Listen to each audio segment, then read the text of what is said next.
my name is Hannah. Welcome back to my channel, Savage Reads. And this year has been a bit of a weird one. I have not been as consistent in making videos, which honestly I think is probably good for my mental health. I'm trying to just film when I want to, but what that also means is I am behind on talking about some of the books that I am really excited to discuss. So let's jump into that. First though, I would love to do a quick knitting update. So if you watched my last video, you saw the finished sweater that I made for my husband. So since then, I did make this little scarf with this alpaca silk yarn. Honestly, I have no idea what I'm gonna be doing with this. It's fluffy, it's fun. I don't know if I'm ever gonna wear it, but I've got something. It's a cool texture. I really don't think I ever want to work with that yarn again. It's just not fun. It kind of sticks. It's slow going. You can't fix mistakes easily, and the yarn is very fragile. So fun experiment. I'm done with that. So what I am working on now is I purchased the pattern, the Esther jacket from Petite Knit, and I decided to make it. And of course, when you purchase a pattern, you can't read the pattern before you purchase it. So after I purchased the pattern, I realized just how much of a pain this jacket was going to be, this cardigan. But I think I can do it. And so far, I'm really liking the effect. So let me show you what I've got. So I've got this really interesting triangle-y pattern, and this is the back, and now I'm going up the shoulder on this one. And I am trying to go a little lighter weight than what it called for in the pattern. This is a cotton, and I'm not holding it with anything else to make it fluffy. So you can tell it's a little bit sheer, but when you put it against something, you can really see the pattern coming out, and I think it's gonna look really nice. And so I am excited about this project, even though it is a little bit more of a commitment. It's a lot of following detailed charts, and I think I might be a bit more of a mindless knitter. I enjoy a project that I don't have to think about quite so much, but you know what? It's good to try new things, and I'm excited to see how this turns out. So hopefully I will have that done in the next month or two, and I will keep you updated. But for now, let's jump into the books. This next book was a recommendation from Melinda at A Web of Stories, so I will make sure to link her channel down below. And overall, I did rather like this book. It was Woodworking by Emily St. James. This is following Erica, who is a recently divorced, very closeted trans woman. And we are also following Abigail, a student at the school in which Erica teaches, and Abigail is also trans. It is following their journeys and their friendship, and I think that there were a lot of really important issues talked about in this. It really made these people feel real and brought them to life, and I thought that the book itself was pretty good. Just a couple things that bothered me, and mostly with the character Erica. And it's not that I expect characters to be perfect people, but I do feel like the way that it was addressed in the book excused a lot of her behavior, because we do have an infidelity plotline, and we also have this friendship that she has with Abigail that honestly is kind of inappropriate. And I think that the book has a lot of tension because you worry that people will think that this relationship is inappropriate when it is not. But I think that a teacher shouldn't be all buddy-buddy texting with one of their students. I do think that that's inappropriate. When I went through student teaching, you know, we were taught you never have a student in a car with you, you never try to be alone with them, you never cross some of those lines. And I do think that those things were crossed, these lines of professionalism that I don't think should have been. And I think the book excused as, look, no, this relationship was very appropriate. And I don't think it was necessarily an inappropriate in the way you would think kind of relationship, but I do think for a student and a pupil, it was crossing a lot of lines, and I just don't feel like some of those missteps in Erica's life were really shown as being an issue. And so I did kind of take issue with maybe how some of that was presented, but I do think that a book that really brings these characters to life and to talk about some of the issues that trans women might face. And I did get through it really quickly because I did find it compelling. Now, for a book that I read out loud to my daughters, I finally decided to just read Mistborn, The Final Empire by Brandon Sanderson out loud to my daughters. And I read this book quite a few times when I was younger, and I've always really loved it. So I was excited to get back into it, and I am excited. We are on the second one right now, and I'm having a good time. I'm enjoying the books. Now, reading it, of course, as an adult does make me look at it in a slightly different way than reading it as a teenager. And reading it out loud to my children also kind of colors my perspective on the book. So this book is a fantasy book. It is following our main characters, Vin and Kelsier, and there is this big final empire that they have to fight against. Think Star Wars, but the magical powers are magical metals. And we're in this big slave state, and they have to free all of the oppressed population and defeat the big baddie. So the magical powers and the world building are excellent. And I do think that that is where Brandon Sanderson really has his strongest writing, is that. Reading this book out loud, I did realize that this is aimed to a specific kind of reader, and I don't quite know if I'm that kind of reader anymore. But if you like blow by blow, play by play action scenes, this book has that.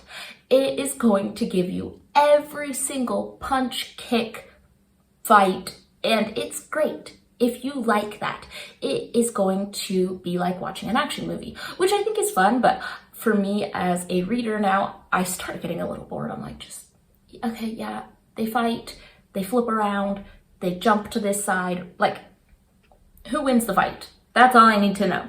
But I do think it is a very exciting action-first kind of writing. So overall, the book is fun. The magic system is fun. Are there some things that kind of drive me nuts? Yeah. Is it a little bit too tell-y versus show-y at times? Yeah. I don't want some long drawn out meetings where they discuss what's going to happen. I'd rather just see it. I'd rather not have every thought spelled out for me in the text. The main characters not only get all of their dialogue shared and their feelings shared, but they get actual internal dialogue spelled out. And I think that we as readers could probably be trusted to infer those things a little bit more, and it is very much spelled out for you. So if you are looking at a really interesting reflective character study where you can really read into different things, this is not the kind of book that you want to go for. It is going to spell out every single little tiny bit of character development. It's going to have maybe some character development, but it will walk you through each tiny little step and you will know that it's happening. Oh, she never has trusted. Maybe she sees a glimmer of why trusting might be good. Oh, for the first time, she might consider trusting. Like, you get every little bit of character drilled into you. So it's not subtle. This book does not pass the Bechdel test. We do have a strong main female character, which I love. I want my girls to have characters that they relate to. But could we have a little variety? And I do think in the later books, we do get a little more variety. Now, as for reading this out loud to my children, I read it out loud to my 10-year-old and my 5-year-old. 10-year-old, great. 5-year-old, still really involved, but do I have to edit out all of the mentions of SA and brothels and such?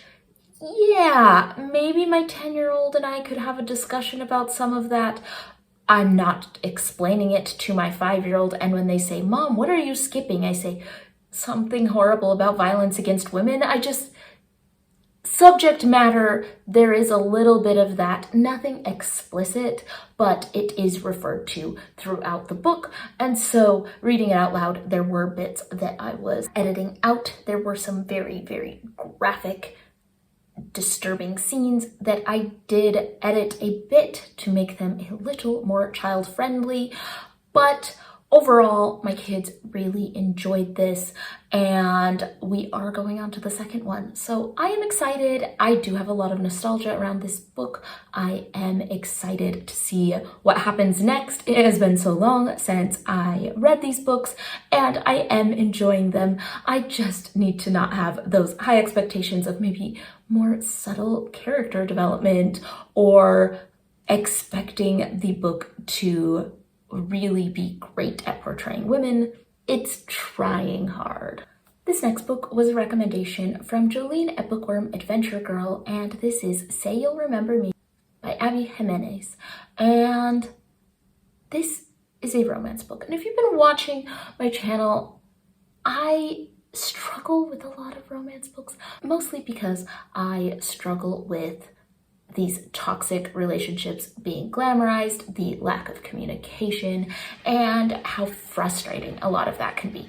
But this book was actually kind of nice. It was sweet. We have Xavier and Samantha, and they go on this first date and really hit it off, but Samantha is moving across the country to go take care of her mother, who has some early onset dementia. So this is Samantha and Xavier trying to make it work while dealing with real life difficult circumstances. And I thought this was cute.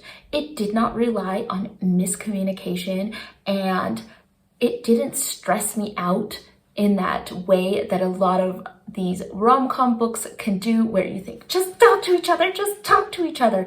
I think that they had some really healthy grown-up conversations with each other. They were able to work things through. I thought it was cute. Do I kind of roll my eyes that we have Xavier, who is the hottest man that you can imagine, who is a veterinarian, who's a little surly, but as soon as you scrape past that tough exterior, he's a snuggly teddy bear who just wants to rescue animals. Like, do you kind of just have to roll your eyes at how much this man is supposed to be so perfect? Yeah, but you know what? It was cute, it was fun, it was escapism, and it did talk about some difficult things that come up with aging and sick parents and how to take care of them. And so I think that was really worthwhile. Overall, I enjoyed this. From the list of corny romance books with cartoon covers, this is probably on the higher end of that list for me. And for a book that I just didn't really like, we have Blood on Her Tongue by Johanna Van Veen, and this is supposed to be that gothic horror vampire book. And you know, I read Dracula recently. I was excited to kind of get back into that. I have a real ick when it comes to cannibalism in books, but for some reason a vampire doesn't bother me. I guess I don't have a problem with someone drinking a person, but I have a problem with someone eating a person, which is a weird moral line, and this book definitely did end up crossing it at some point, which gives me the ick, but it was weird. I got to the end and I just didn't feel like I got any really character growth, and the book seemed designed to try to give you that shock value at every moment, to the point that it took me out of the time period a lot, instead of feeling like, yeah, I really am in this gothic horror, whatever. It was, oh, gross. I don't mind something disturbing in a horror book. This seemed to be going for a bit more shock value instead of creepy horror mystery. And so I like the idea, but I just didn't really connect with it. It wasn't my thing. If you like a book to give you every salacious, horrible detail, disturbing, and you want to kind of be grossed out, this book might give you that. This historical fiction vampire book fell a little flat for me. And that's all I'm going to talk about for today. If you have any thoughts on these books, let me know in the comments down below, and I will see you all in the next one.